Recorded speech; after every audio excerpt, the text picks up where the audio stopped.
Viewers का स्वागत करता हूँ। हम एक हैं, क्या वाकई में हम एक हैं? क्वेश्चन है। क्या हमारा परिवार एक दूसरे में आपस में मोहब्बत करता है? क्या वो मोहब्बत सिर्फ दिखावे की तो नहीं? क्या वो मोहब्बत अल्लाह की तरफ से दी हुई है? क्या वो मोहब्बत जो हम कर रहे हैं एक दूसरे से, क्या वो सिर्फ प्रोडक्ट्स के लेन देन के तौर पे ही तो नहीं खत्म हो जा रही है? क्या वाकई में हम दिल से किसी से मोहब्बत कर रहे हैं या फिर वो नफसानी है? सवाल है आज हमें खुद से करना है। वाकई में हम एक हैं या होना चाहते हैं, हो गए हैं या नहीं? क्या वाकई में हिंदू, मुसलमान, सिख, ईसाई, नास्तिक सब एक हो गए हैं? मुझे तो नहीं लग रहा। मुझे तो नहीं लग रहा कि पूरी दुनिया के अंदर जो अगर है भी तो वो सिर्फ कल्चर का रिस्पेक्ट हो रहा है। दिल से वाकई में अगर कहिए कि पीठ पीछे अगर कोई हिंदू मुसलमान की तारीफ करे या मुसलमान हिंदू की तारीफ करे या इस तरीके से दीगर रिलीजन एक दूसरे की पीठ पीछे तारीफ करे तो वो उनकी एजुकेशन की वजह से जो उन्हें सिखाया गया है वो जुबानी है और सामने से है, लेकिन क्या वाकई वो दिल से है? क्या वक्त आने पर सब भूल जाएंगे धर्म या नहीं? जब कोरोना आया था तो उस वक्त क्या हुआ था? क्या हमें किसी का धर्म याद था या बिना धर्म पूछे हम एक दूसरे से मदद मांग रहे थे, चाहे वो फाइनेंशियल प्रॉब्लम्स में हो या फिर फिजिकली, इमोशनली या फिर किसी और तरह की मदद? सोचने वाली बात है कि जब वक्त आता है तो हम ये तमाम चीजें भूल जाते हैं। सवाल है ये हमें अपने आप से करना है कि हम एक हो चुके हैं या एक होना है। अभी एक नया वायरस आने वाला है पूरी दुनिया के अंदर, जैसा कि WHO ने बताया। बहुत बड़ी, वो कोरोना से भी कहीं ज्यादा खतरनाक होगी। तो ये तो ऐलान कर दिया है न्यूज चैनल्स पे भी, लोगों ने, न्यूज चैनल्स ने भी कर दिया है। क्या ये क्यों होगा? ये कोरोना क्यों आया था? इतनी बड़ी सीख दे करके गया कि इमोशनली, फिजिकली, फाइनेंशियली हर तरीके से हम एक हो सकते हैं, लेकिन वो जैसे ही खत्म हुआ 3 साल बीत गए, चौथा साल शुरू होने जा रहा है और हम फिर से वही हिंदू, मुस्लिम, सिख, ईसाई के झगड़े में फंसे हुए हैं। दर्द है इस बात का। सरकार इमाम मेहदी गौहर शाही को एक वक्त की बात है कि वो जा रहे थे टैक्सी में, तो टैक्सी था या गालिबन ऑटो था, कोई सवारी गाड़ी थी जिसके अंदर खाली दिल बना हुआ था। तो सरकार ने कहा कि खाली दिल मुझे गवारा नहीं होता, कलम लाओ और मैं इसमें अल्लाह लिख देता हूँ। तो कलम दिया गया और सरकार ने अल्लाह लिखा। सरकार को खाली दिल अच्छे नहीं लगते जिसके अंदर अल्लाह ताला की मोहब्बत ना हो। सईदी नूरुल गौहर सरकार की तमाम तालीमात को पूरी दुनिया के सामने रख रहे हैं। सरकार गौहर शाही की कर्म नवाजियों की वजह से आज हमारे पास सईदी नूरुल गौहर पूरी दुनिया में मोहब्बत का पैगाम आम कर रहे हैं, एक दूसरे के बीच की नफरतों को मिटा रहे हैं, हिंदू, मुस्लिम, सिख, ईसाई का फर्क मिटा रहे हैं, टूटे हुए दिलों को एक कर रहे हैं, जो नफरतें हैं उसको मिटा करके मोहब्बतों में तब्दील कर रहे हैं। बुग्ज, हसद, कीना, वादा खिलाफी, गीबत, चुगली, जितनी भी बातनी बीमारियां हो सकती हैं जो कि हमारे कैरेक्टर को खराब करती हैं, उन तमाम बातनी बीमारियों का इलाज वाहिद सरकार इमाम मेहदी गौहर शाही के करम से सईदी नूरुल गौहर अल्लाह टीवी के प्लेटफॉर्म से लाइव सेशंस में अता फरमा रहे हैं। 2400 से ज्यादा वीडियोस हैं अल्लाह टीवी पर हमारी तालीमात के लिए। सोचे जरा कि इस दुनिया के अंदर कितने लोग ऐसे हैं जो मुखालिफत करते हैं उस इल्म का जिसके बारे में अल्लाह ताला खुद कहता है कि ऐ ईमान वालों, जब तुम अपने अपने दीन से फिर जाओगे तो हम अपनी कौम लेकर आएंगे, वो अल्लाह से मोहब्बत करती होगी और अल्लाह उनसे मोहब्बत करता होगा। सरकार इमाम मेहदी गौहर शाही जब भी तकरीर फरमाते तो वो ये कहते हैं कि हर गली में, हर मोहल्ले में, हर शहर में, हर घर में एक अहले दिल होता है। उसी अहले दिल तक पैगाम पहुंचाना हमारा मकसद है। वो अहले दिल हिंदू के अंदर भी हो सकता है, मुसलमान के अंदर भी हो सकता है, ईसाइयों के अंदर भी हो सकता है, नास्तिक में भी हो सकता है, हर धर्म के अंदर मौजूद है। या जो नास्तिक है, जो अल्लाह को नहीं मानता, उनमें भी मोमिनीन मौजूद है। वो तकदीर मुअल्लक वाले लोग जिनकी तकदीर यहाँ पर लिखी जानी थी, उन्होंने क्या सेलेक्ट किया अपने लिए, दुनिया या आखिरत की जिंदगी, कौन सी जिंदगी उनको बेहतर लगी। ये तमाम सवालात के जवाबात हमें ढूंढने हैं दोस्तों। मौत के बाद हमारे साथ क्या होगा कब्र के अंदर, इन सवालों का जवाब हमें ढूंढना पड़ेगा। हम इस दुनिया में क्यों आए, किस वजह से आए, इसका सवाल का जवाब हमें ढूंढना पड़ेगा। हम यहाँ सिर्फ डॉलर्स कमाने के लिए, रुपए बैंक बैलेंस बढ़ाने के लिए, जमीन जायदाद बढ़ाने के लिए पैदा हुए हैं या फिर कोई और मकसद था।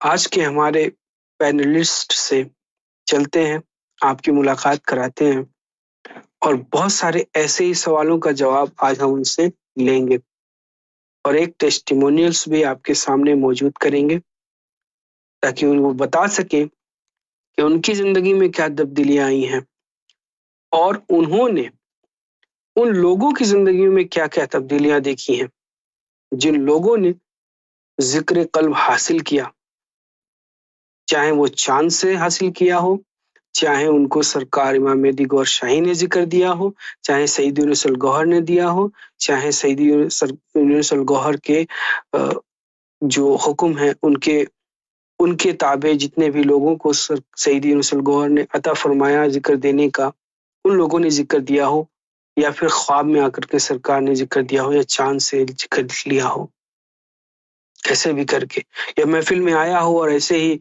सईदी को सुनते सुनते ही उसका जिक्र जारी हो गया हो। चलते हैं, आज के पैनलिस्ट से आपकी मुलाकात कराते हैं और देखते हैं कि आज की क्या गुफ्तगू होती है जो आपको बेनिफिट करे, आपको फायदा हासिल हो।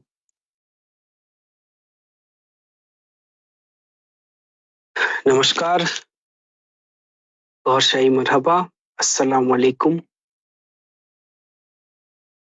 कैसे हैं आप सभी? मेरी आवाज आ रही है? गौहर शाही मरहबा जी, तो आज के पैनल में हमारे साथ मौजूद हैं गुफ्तगू करने के लिए मोतीउर रहमान साहब, जिन्होंने अपनी पूरी जिंदगी टीचिंग प्रोफेशन में गुजारी है, और हमारे साथ मौजूद हैं ज्योति झा, जिन्होंने अभी तक की अपनी लाइफ में स्पिरिचुअल लाइफ को किस तरीके से उन्होंने जिया है, उनका एक्सपीरियंस और लोगों के अंदर जो उन्होंने तब्दीलियां देखी हैं सरकार गौहर शाही को फॉलो करने के बाद, सैयद यूनुस अल गौहर को लाइव सुनने के बाद, उनकी गवाह ज्योति झा। और जो आज हमारे साथ टेस्टिमोनियल के तौर पे मौजूद हैं साहिल गौहर साहब, ये अभी 11th स्टैंडर्ड में पढ़ते हैं और इनकी जिंदगियों में क्या तब्दीलियां आई हैं और इनके पेरेंट्स की जिंदगियों में क्या तब्दीलियां आई हैं और इन्होंने किस तरीके से देखा है कि क्या इम्पैक्ट पड़ रहा है सरकार गौहर शाही की तालीमात को पर अमल करने के बाद। तो जो लोग मुखालिफिन हैं उनको आज जवाब मिलेगा कि प्रैक्टिकल एक्सपीरियंस क्या होता है और जबान से जो इल्म होता है उसका क्या फायदा है। तो ज़बान और कल्ब दोनों का इल्म जो है उससे क्या फ़ायदा होता है। तो चलते हैं आज का प्रोग्राम, आज का सेगमेंट शुरू करते हैं मोतिउर रहमान मास्टर साहब के साथ। गौर शाही मरहबा मास्टर साहब। जी गौर शाही मरहबा। कैसे हैं आप? जी सरकार का क्रम है, आप सबों की दुआएं हैं। जी, तो रहमान सर, मैं आपसे सवाल करता हूं कि हम एक हैं, इस सेंटेंस से आप क्या समझते हैं? जी, ऐसे तो आप सभी जानते हैं कि सनातन धर्म हो, इस्लाम धर्म हो, ईसाई धर्म हो या बहुत सारे धर्म हैं, उन सबों में फिरका और फिरकावारियत और तबके में कई गुटों में लोग बटे हुए हैं। जैसे सनातन धर्म में, उसमें भी बहुत सारे फिरके हैं और इस्लाम धर्म में भी 72-73 फिरके इसमें भी हैं। ईसाइयत में भी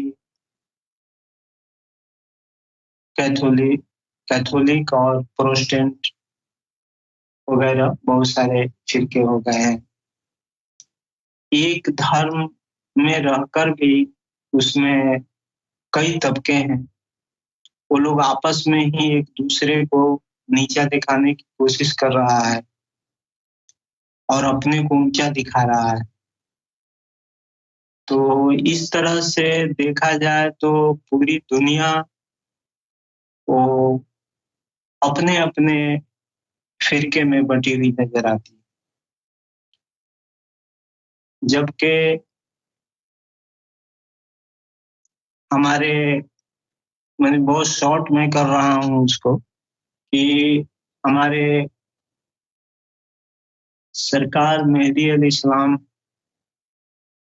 इस सबको एक करने की कोशिश कर रहे हैं। जो सरकार के नुमाइंदे सैयदी जी, यूनुस और गौहर, सबको जिक्र कल्ब दे करके एक कर रहे हैं। इसमें कोई सनातनी धर्म का हो या मुस्लिम धर्म का हो या किसी भी धर्म से मुंसलिक हो, मानता हो, वो सबको मोमिन बना रहे हैं, सबको जिक्र कल्ब दे रहे हैं, सबके दिलों में किसी के अल्लाह, किसी के राम, राम वगैरह वगैरह दे करके सबको एक रास्ते पर, एक प्लेटफॉर्म पर ले जाने का ये मिशन है, जो सीधा रास्ता भगवान के पास, ईश्वर के पास, अल्लाह के पास ले जाता है।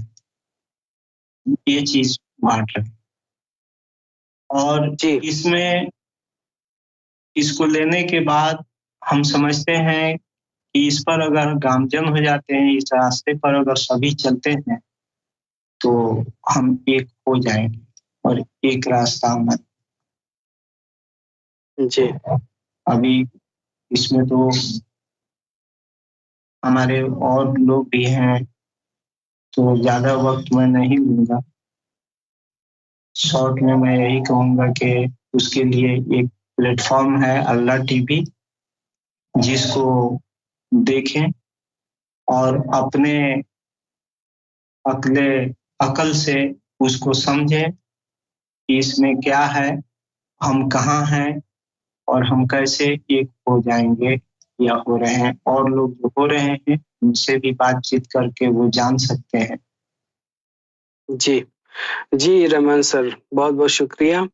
अब आते हैं साहिल गौहर साहब की तरफ और उनसे जानते हैं कि आपकी जिंदगी में क्या तब्दीली आई हैं अल्लाह टीवी को फॉलो करने के बाद। जी साहिल भाई। गौर शाही मरहबा। गौर शाही मरहबा। बांसवाड़ा राजस्थान से हूँ। जी।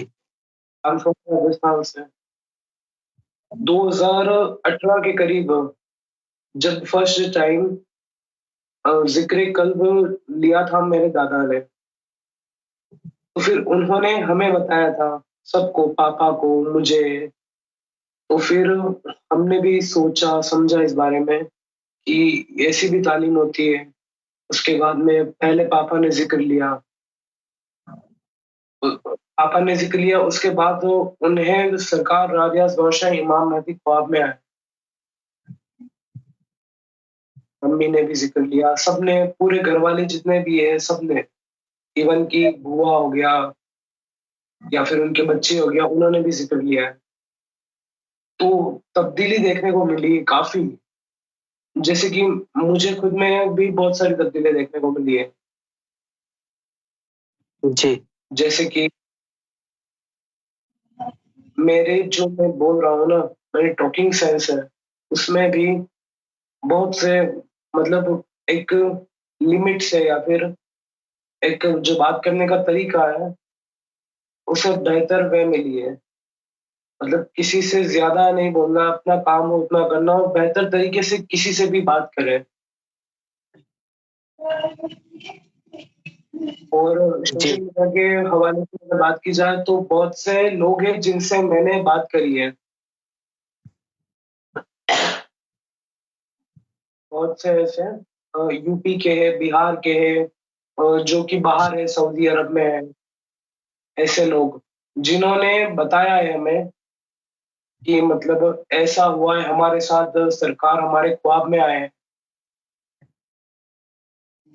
ऐसा बताया है। चांद जमीन पर आ गया और उसमें से सरकार आए हैं और उनसे बात हुई है सरकार की, ऐसा बताते हैं लोग, बताते हैं हमें। बहुत सारे ऐसे सोशल मीडिया पे, और बहुत से ऐसे जिन्होंने अपने घर परिवार को छोड़ दिया है इसलिए कि वो सरकार बादशाह इमाम मेहदी को नहीं मानते हैं। अगर किसी को कोई डाउट है तो चेक करें ना, चांद में तस्वीर दिख रही है सरकार की, आप चाहे तो अभी भी चेक कर सकते हैं। जी। है ना। थैंक यू साहिल भाई।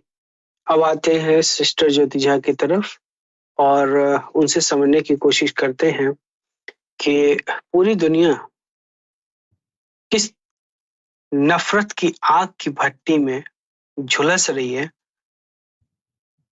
जरा उसकी मंजर कशी करें आप, फिर आएंगे सॉल्यूशन की तरफ। जी।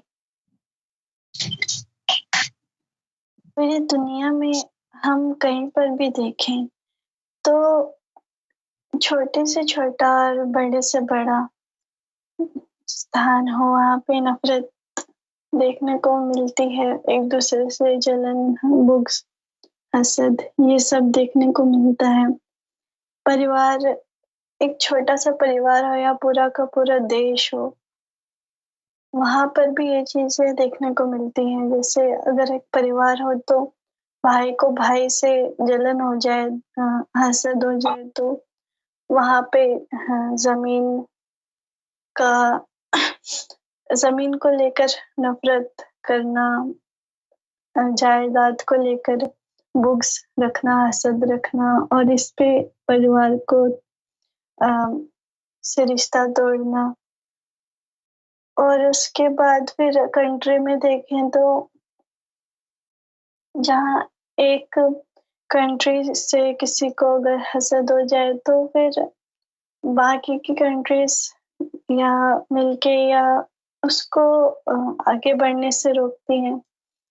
कुछ चीजें जो उस कंट्री को डेवलप होने के लिए जरूरी है उसको होने नहीं देते, ताकि वो कंट्री आगे ना बढ़ सके। तो नफरत का बोलबाला तो हर जगह है। कहीं धर्म के नाम पर नफरत करते हैं लोग, पॉलिटिक्स के नाम पर नफरत करते हैं, धर्म में पॉलिटिक्स को मिक्स करके फिर नफरत का प्रोपेगेंडा फैलाते हैं अपने कुछ एजेंडा पूरे करने के लिए, हासिल करने के लिए। आपस में लोगों के जज्बातों के साथ खेलकर उनको लड़वाते भी हैं। जिससे जिसकी वजह से जो शांति है आपसी वो भंग होती है। लोगों की जो मेंटल स्थिति है वो भी खराब होती है अ, कि अगर किसी ने अपने पॉलिटिकल एजेंडे के पूरा करने के लिए एक पार्टी को भड़का दिया, एक कम्युनिटी को भड़का दिया और उन्होंने दंगा स्टार्ट कर दिया, तो दूसरी कम्युनिटी वाले ऑटोमेटिकली उनसे नफरत करेंगे। वो ये नहीं देखेंगे कि इसके पीछे पॉलिटिकल एजेंडा भी मौजूद है। वो और बाई चांस अगर इसी में किसी की जान चली जाए तो फिर वो पूरी की पूरी कम्युनिटी भी बदनाम हो जाती है। जो मासूम लोग हैं जिनका इस में कोई हाथ नहीं होता वो लोग सफर करते हैं सबसे ज्यादा। और जिनका पूरा ये प्लानिंग होती है वो बच के निकल जाते, उनका कोई नाम तक नहीं आता। तो तो जिसकी वजह से इंसाफ भी मर जाता है, इंसाफ भी खत्म हो जाता है। तो जहाँ नफरत का बीज बोया जाता है वहाँ इंसाफ उस जमीन से कभी नहीं निकल सकता, वहाँ नाइंसाफी ही होती है। फिर उसके बाद लोगों का जो आसरा है एकमात्र वो भगवान ईश्वर का दर ही तो है। फिर वहां पे भी जब जाएं तो ईश्वर के आगे भी जब सर झुकाए तो भी कुछ ऐसे ढोंगी लोग लोगों की इज्जत, लोगों का पैसा, लोगों के माल को लूटने के लिए बैठे होते हैं, टूटे हुए दिलों को और तोड़ देते हैं। फिर उस ईश्वर से जो जिनका भेष भर के वो बैठे हैं, यानी संतों का भेष भर के जो वो बैठे हैं, उनसे भी जो है इंसान फिर गलत फहमी का शिकार हो जाता है। फिर वो संतों के खिलाफ भी अपने मन में द्वेष पाल लेता है कि ये भी झूठे होते हैं, जबकि वो तो केवल संतों का भेष भर के बैठे थे, वो असल के संत तो थे नहीं जिन्होंने आपको लूटा। तो यहाँ पे ईश्वर के प्रिय लोगों के लिए भी द्वेष मन में इकट्ठा हो जाता है, ईश्वर से भी लोगों का भरोसा उठ जाता है। ऐसे ही लोग कहते हैं कि हम एथिस्ट हैं। एथिस्ट कौन होता है? जिसने ढूंढा लेकिन उसको मिला नहीं, वही तो एथिस्ट हो जाता है ना, कि मैं नहीं मानता क्योंकि मुझे नहीं दिखा, मुझे मिला नहीं। तो अब एक डॉक्टर की जगह कोई ऐसे ही झोला छाप आके बैठ जाए तो वो क्या करेगा? लोगों की जान ही तो लेगा ना। उनको गलत दवाई दे दिया, गलत इंजेक्शन दे दिया तो लोग मरेंगे ही ना, लोगों की जान जाएगी, लोगों की सेहत खराब होगी और ठीक तो नहीं होगी। तो जब आप डॉक्टर के पास जाते हो तो पूरे एहतियात के साथ जाते हो कि उसके पास एमबीबीएस की डिग्री हो, जिस जिस चीज का हम इलाज कराने जा रहे हैं उसके पास स्पेशलिटी हो, प्रॉपर डिग्री हो, प्रॉपर उसका एक्सपीरियंस हो, सब कुछ हो। ये चीजें आप देखते हैं। तो यही चीज आप उन उन संतों के भेष में जो ढोंगी बैठे हैं हुए हैं उनके लिए आप क्यों नहीं देखते कि जिनके पास आप ईश्वर को पाने के लिए जा रहे हो वो सच में ईश्वर से आपको मिला सकते हैं भी या नहीं, उनके पास लाइसेंस है भी या नहीं, वो ईश्वर की तरफ से बिठाए हुए हैं भी या नहीं, ये भी तो हमको देखना चाहिए ना। तभी तो हम जो है सही एड्रेस, सही पते पर ईश्वर के सत्य मार्ग पर चल पाएंगे, उन लोगों का हाथ पकड़कर जो सच में ईश्वर से जोड़ने के लिए आए हुए हैं, ईश्वर की तरफ से आए हुए हैं। उसके बाद इससे क्या नुकसान होता है ऐसे ढोंगियों की वजह से? वो ये नुकसान होता है कि जब ईश्वर की तरफ से कोई सच्चा भी आता है तो भी लोग बिना तहकीक किए, बिना रिसर्च किए उसको झुठला देते हैं कि हमने तो सारी जिंदगी धोखे खाए हैं, ये भी वैसा ही होंगे। लेकिन आपने धोखे इसलिए खाए क्योंकि आपको परखना नहीं आता था, आपके पास कसौटी नहीं थी, ना उन लोगों ने दी, ना आपको ये मालूम था कि किसी भी संत पुरुष के पास क्यों जाया जाता है, ये तक ही नहीं पता। किसी भी संत पुरुष या वली की निशानी क्या होती है। लोगों को यही नहीं पता वली क्यों आते हैं, वली अल्लाह का क्या काम होता है, उनकी निशानी क्या होती है। जब तक हमको इन सारे सवालों का जवाब ही नहीं पता होगा तो हम सच्चे वली, सच्चे संत को कैसे पहचानेंगे और किस तरह सच्चे ईश्वर के सतमार्ग पर चल पाएंगे। तो सबसे पहले हमें इन सब सवालों के जवाब और कसौटी का होना जरूरी है, जो सरकार गौहर शाही ने हम सबको बिना मांगे दिया। सरकार गौहर शाही ने हमें क्या नहीं बताया है, क्या उन्होंने संत पुरुष यानी वली की जो डेफिनेशन है नहीं बताई, क्या उन्होंने निशानियां नहीं बताई कि ईश्वर से जुड़ने के लिए आपको क्या कसौटी चाहिए, उसका नहीं बताया कि क्या कसौटी आपके पास होनी चाहिए जिससे आपको ये पता चल सके कि आपका कनेक्शन, आपका राब्ता ईश्वर से जुड़ गया है। क्या निशानी होती है एक वली की, ये सब नहीं बताया। सरकार गौहर शाही ने सबसे पहले मैं आपको बीच में इंटरप्ट करूंगा।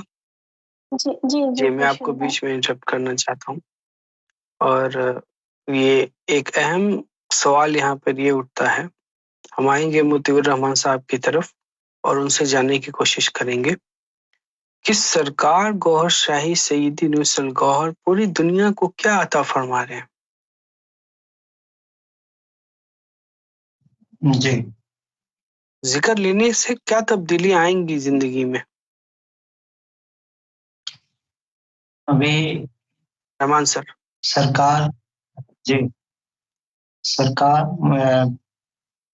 सरकार के जो नुमाइंदे हमारे सईदी जी नूरुल गौहर, वो दुनिया के लोगों को यह बता रहे हैं कि ये दुनिया आज बिल्कुल एक दूसरे भाई भाई का दुश्मन और एक धर्म वाले दूसरे धर्म के दुश्मन बने हुए हैं। ये कह लीजिए कि यहाँ इंसानियत नाम की चीज ही नहीं है। सब लोग हैवान की तरह से अपने अपने काम कर रहे हैं और लगता ही नहीं है कि इन लोगों के पास कोई रूह है इंसानी और लताइफ है। इन सारे चीजों को आज तक किसी ने बताया नहीं। इंसानियत क्या है, इंसान अशरफुल मखलूकात कैसे है और इंसान और जानवर में क्या फर्क है, इसको बताने से लोग कासिर रहा। और यहाँ तक कि अभी समझिए कि कोई भी धर्म, जितने भी धर्म, कुरान शरीफ के अंदर आया कि 313 धर्म, लेकिन कोई भी आदमी अपने धर्म पर परफेक्ट नहीं। सब के सब एक दूसरे से अपने धर्म पर हैं, एक दूसरे से मोहब्बत, एक दूसरे से लगाव रखते ही नहीं। लगता ही नहीं है इन लोगों से बेहतर कहीं जानवर है और पशु है। इस हालात को सही करने के लिए हमारे सईदी जी क्या नहीं कर रहे हैं। सभी धर्मों के लोगों को के दिलों में नूर पैदा करने के लिए, जिसमें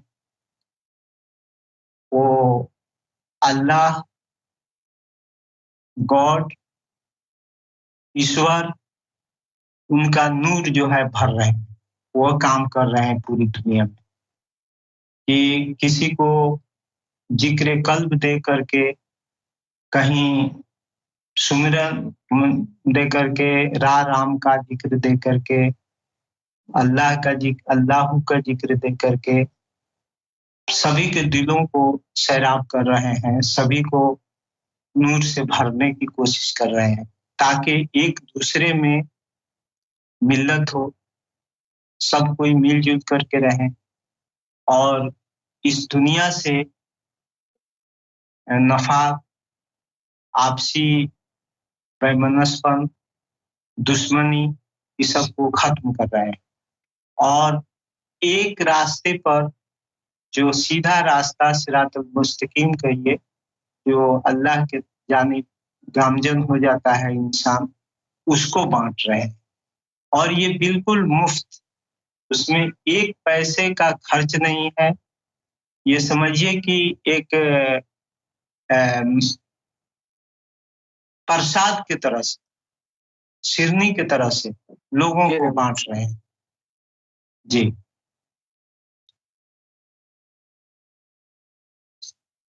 जी, थैंक यू रहमान सर, आपने ये चीजें समझाई। अब आते हैं साहिल भाई की तरफ और उनसे पूछते हैं, जानने की कोशिश करते हैं कि ये जो रूहानियत है, इसको, इस रास्ते पर चलने के बाद आपको क्या क्या मिलेगा, फायदे क्या है रूहानियत पे चलने के? साहिल भाई।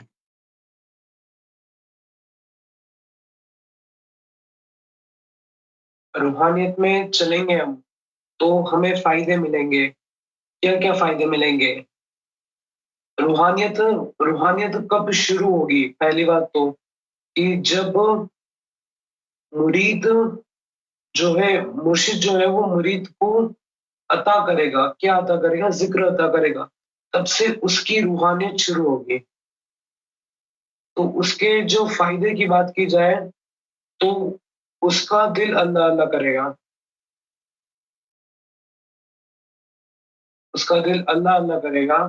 और वो तब होगा जब उसे पहले, जब मुर्शिद उसे जिक्र देगा ना, उससे पहले उसका नफ्स पाक होना जरूरी है, उसके बाद में उसे जिक्र मिलेगा।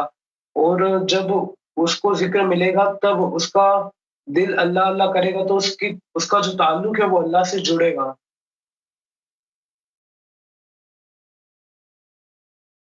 जी, थैंक यू साहिल भाई। अब आते हैं सिस्टर ज्योति झा की तरफ और ठीक ये सवाल मैं उनसे पूछूंगा कि रूहानियत पर अगर आध्यात्मिक रास्ते पर ना चले तो उससे नुकसानात क्या क्या होंगे, इस पर बात करते हैं। जी, अगर रूहानियत यानी अध्यात्मवाद के रास्ते पर कोई भी मनुष्य, कोई भी इंसान नहीं चलता, तो सबसे पहले तो हमें हमारी पहचान ही नहीं होती है इस रास्ते से ना चलने से, क्योंकि ये रास्ता वो है जिससे हर इंसान को उसकी पहचान मिलती है। कहा जाता है कि ईश्वर तो हर जगह है। हाँ, ईश्वर हर जगह है, लेकिन हम कहाँ हैं? हमारा पता क्या है? हम कौन हैं? यही हमें नहीं पता कि हमें ईश्वर ने क्यों बनाया, किस मकसद के लिए बनाया, हमारा जीवन का लक्ष्य क्या है, और उस लक्ष्य को प्राप्त करने के लिए हमें क्या-क्या करना चाहिए, किन-किन रास्तों से गुजरना होगा हमें, क्या क्या परीक्षाएं देनी होंगी और क्या अमल करने होंगे, ये सब हमें नहीं पता होता, इससे नाआशना होते हैं। हम बस एक जानवरों जैसी तो जिंदगी जी रहे हैं ना, क्योंकि उस जानवर भी यही करता है जो एक ऐसा इंसान जो आध्यात्म के रास्ते पर नहीं चलता, उसका भी है सुबह उठ के अपने भोजन के को ढूंढना। और हम भी क्या करते हैं, सुबह उठ के अपने पेट को भरने के लिए काम काज के लिए चले जाते हैं, पूरे दिन वहाँ काम करते हैं और घर आते हैं। जब राशन के लिए पैसे जुटते हैं तो उससे राशन खरीद के खाना बना के खाते हैं, और बस यही हमारा लाइफ सर्कल चलता रहता है। बहुत से लोग इसी में लग्जरी लाइफ जीते हैं, बहुत से नॉर्मल लाइफ जीते हैं, बहुत से below the poverty line life जीते हैं, लेकिन करते तो सारे यही है ना, अपने अ, पेट के लिए ही जी रहे होते हैं बेसिकली। वही काम एक जानवर का भी होता है।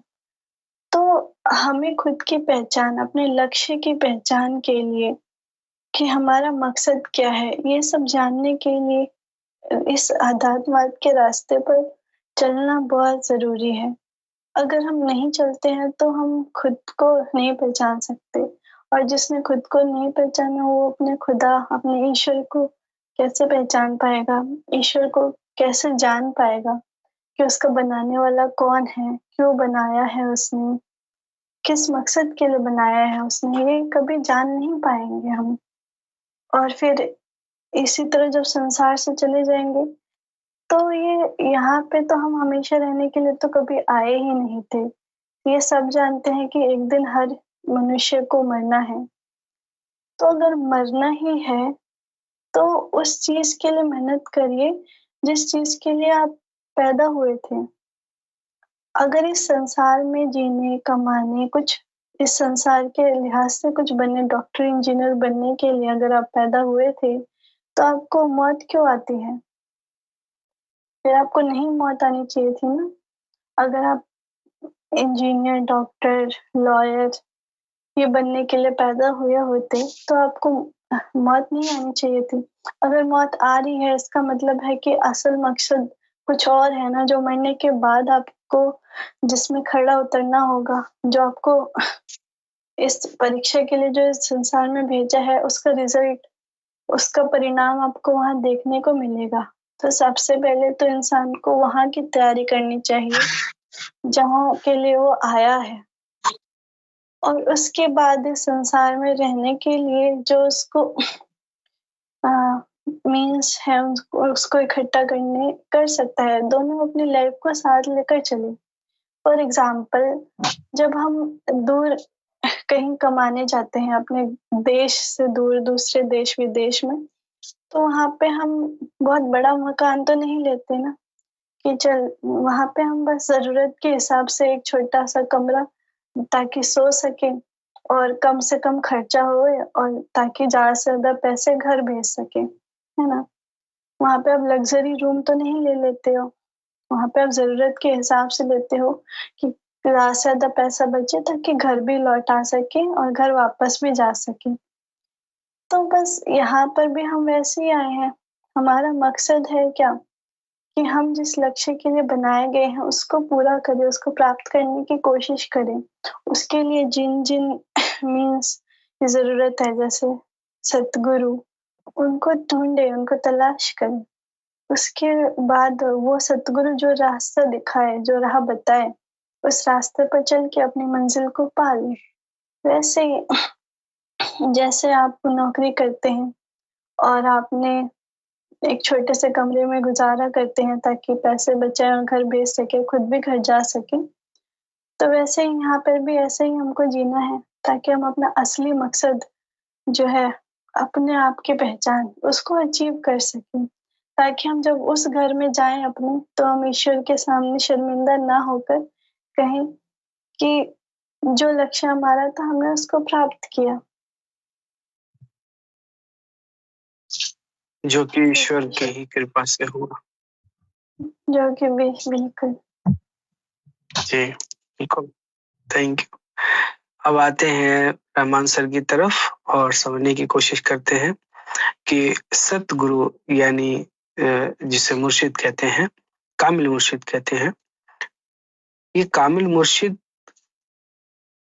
हमें क्यों चाहिए? जी, कामिल मुर्शिद के बिना हम सिरातल मुस्तकीम पर नहीं चल सकते। हमको वहां तक, उस रास्ते पर जाने के लिए अल्लाह का इज़्न के जरिए कामिल मुर्शिद वहां तक पहुंचा दे। सपोज कीजिए कि हम यहाँ से दिल्ली नहीं गए, हम नहीं देखे हैं, तो हमको वो आदमी चाहिए जो यहाँ से हमको अपने देश की राजधानी तक ले जाए। तो जिसकी पहुंच वहां होती, जिसकी पहुंच वहां होती है वही तो ले जाएगा। बिल्कुल सही कहा आपने, बहुत सही। जी, और जो इसमें दलाली करने वाले लोग हैं, लूटने वाले लोग हैं, वो लोग भेष बनाकर माने घूमते हैं और कहते हैं कि हमारे साथ आइए और हम आपको पहुंचा देंगे, जिनको कुछ रास्ता मालूम भी नहीं। वो उनको कुछ अता पता नहीं है कि ये रास्ता कहाँ जाता है, कभी गए नहीं है, वहां तक पहुंच नहीं है, हैं? वो क्या करेंगे? वो आपके पॉकेट के पैसे, मनी सब लूट लेंगे और आप जो है बिल्कुल सर, बिल्कुल। मुसाफिर की तरह से भटकते रहेंगे और आप ये कहेंगे कि सभी वही है, कोई कामिल मुर्शिद होता ही नहीं है। और बदगुमान हो दीन से जाएंगे आप, धर्म, जी, बदगुमान हो दीन से जाएंगे। और धर्म, जो हक होगा जी, उनके लिए भी बदगुमान हो जाएंगे।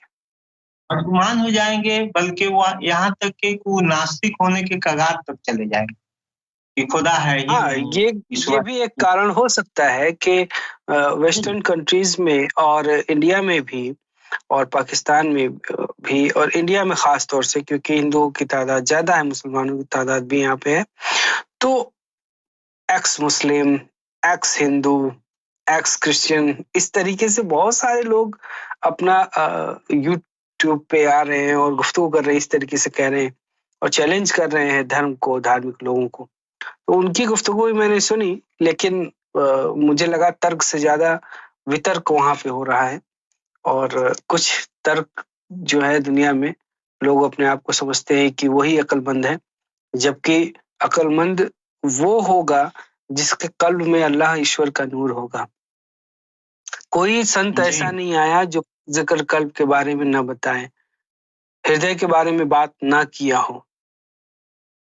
किसी ने भी सीधी सी प्यार मोहब्बत की बात जब भी याद आती है हिंदू धर्म में, तो सबसे पहला नाम हमें भगवान श्री कृष्ण की याद आती है कि वही प्यार मोहब्बत की बात बांटते हैं पूरी दुनिया में, है ना।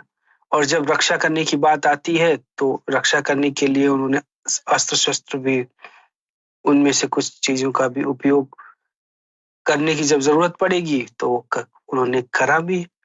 तो कहने का मतलब ये है कि हमारे पास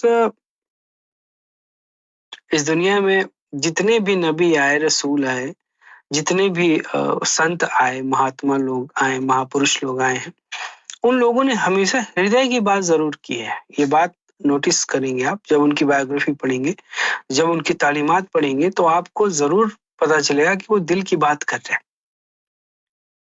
क्या मैं सही कह रहा हूँ रहमान सर? जी जी, बिल्कुल सही। अब और सूफियों ने, और एक लाइन और मैं कहूंगा कि और सूफियों ने, संतों ने हमेशा जोड़ने की बात की है इस तरीके से। और जिनके पास वो दिल वाली तालीम नहीं थी, इल्म नहीं था, उनकी वो कामिल मुर्शिद नहीं थे, कामिल जात नहीं थे जो अल्लाह तक, ईश्वर तक, गॉड तक पहुंचा सकते थे।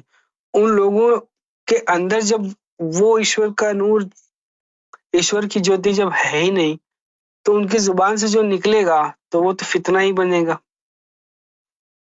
जी बिल्कुल।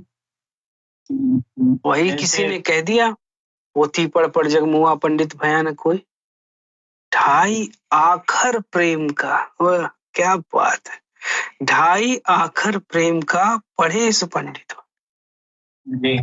यही मौलाना रूम ने भी कह दिया। क्या कह दिया? मौलवी हरगिज नशुद मौलाए रूम, ताद में शम्स तबरेजी नशुद, है ना। हुजूर अलैहिस्सलाम ने क्या कहा? गम मदाई ने कहा, या अली,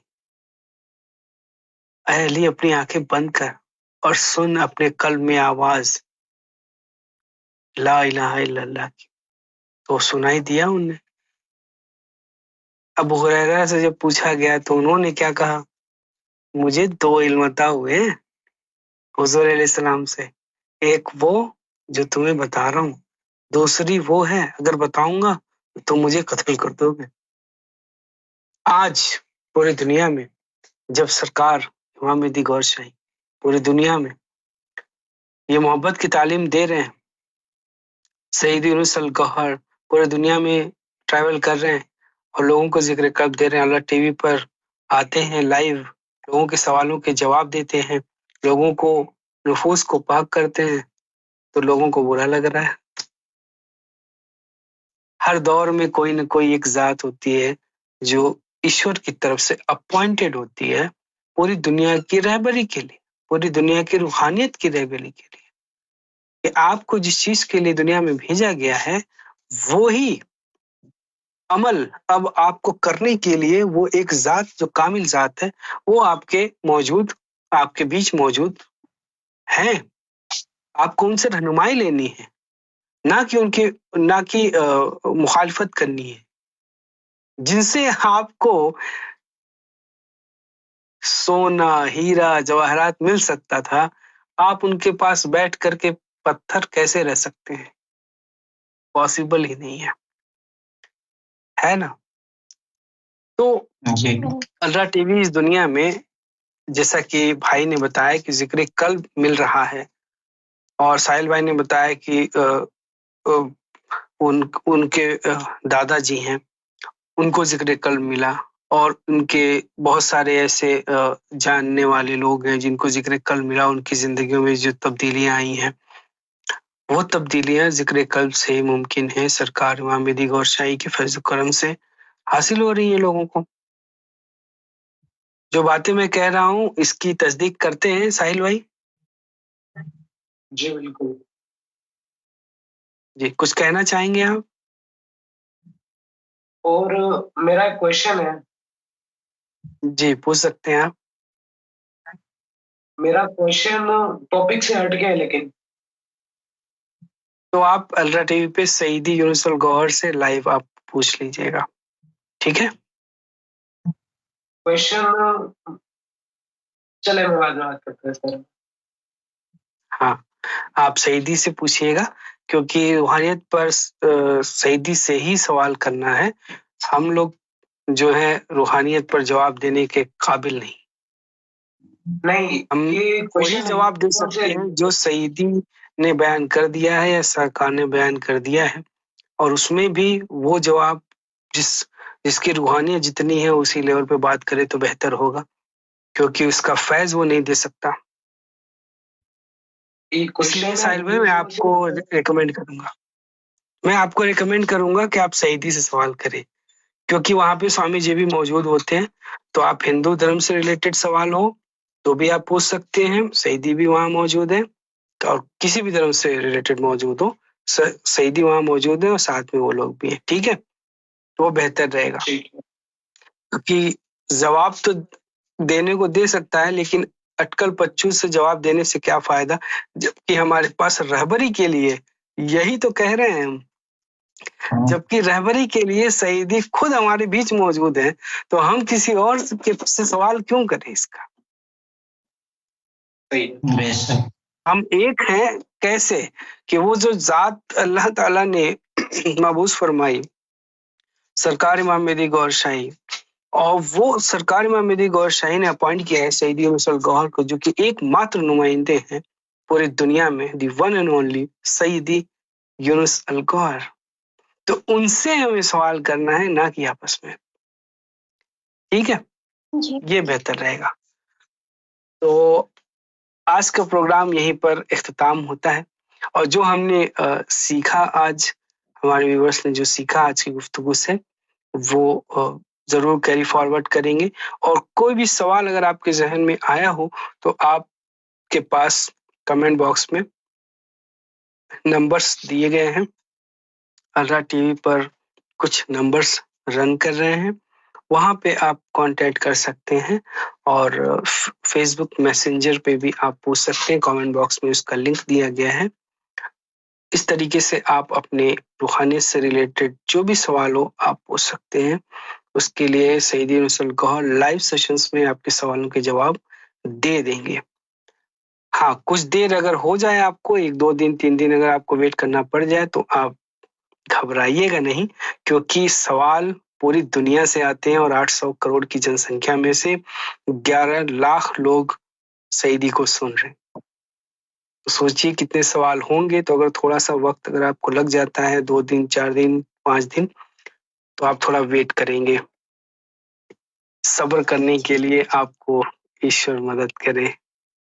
तो आज का प्रोग्राम यहीं पे समाप्त होता है। बहुत बहुत शुक्रिया। मोतीउर रहमान मास्टर साहब हमारे साथ मौजूद थे, जिन्होंने अपनी पूरी जिंदगी रूहानियत को ढूंढने के लिए, रब को ढूंढने में गुजार दिया। और उनको आज, जबकि वो खुद कहते हैं कि आज जब वो वक्त आ गया है कि अब वक्त नहीं रहा, तो उन्हें लगता है कि वक्त नहीं रहा, हालांकि रब जानता है कि किसके पास कितना दुनिया में वक्त है।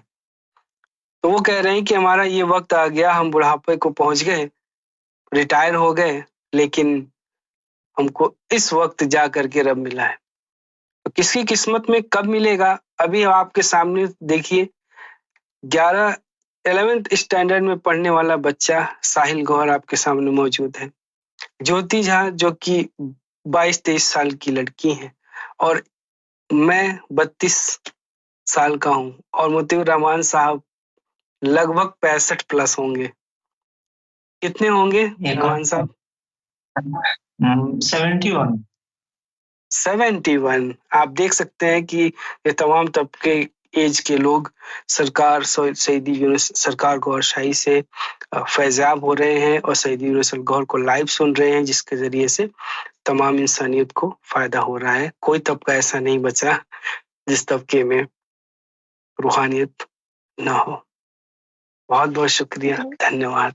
गौर हाफिज, टेक केयर। गौर हाफिज। गौर हाफिज। गौर हाफिज।